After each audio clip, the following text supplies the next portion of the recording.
தண்ணியில மிதக்கிற கப்பலை ஓட்டுறவனுக்கு பேர் தான்டா கேப்டன். எந்நேரம் தண்ணியில மிதக்கிறவனுக்கு பேர் கேப்டன் கிடையாது.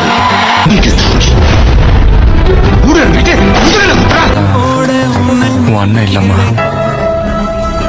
தெரியும்ண்ணே, எங்க அண்ணன் இப்போ உயிரோடு இல்லைங்கிறது எனக்கு தெரியும்.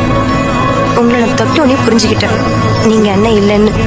கடவுள் தான் நம்மளை காப்பாற்றணும்னு எங்க அண்ணன் அடிக்கடி என்கிட்ட சொல்வார். அவர் சொன்னது இனிமேல் தானே நடக்க போகுது. எங்களை காப்பாற்ற வந்த சாமி நீங்க தானே. ஆனா இவன் ஒருத்தன் தான், இவனை ஒளிஞ்சிட்டான்னு மட்டும் நினைக்காதீங்க.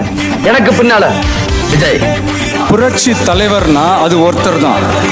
புரட்சி கலைஞர் கேப்டன் அப்படின்னா அது ஒருத்தர் தான். தளபதிக்கு அர்த்தம் தெரியும்ல. மன்னருக்கு கீழே அவங்க இருப்பாங்க. மன்னர்கள் ஆணையிடுவாங்க, தளபதி அதை போய் செஞ்சு முடிப்பார். என்னை பொறுத்த வரைக்கும் மக்களாகி நீங்க தான் மன்னர்கள். நான் உங்களுக்கு கீழே இருக்கிற தளபதி. நான் அப்படியே இருந்துட்டு போறேன். விஜயா, உங்களை மட்டுமே நம்பி வந்திருக்கேன். 2026 கப்பு முக்கியம் பிகிலு.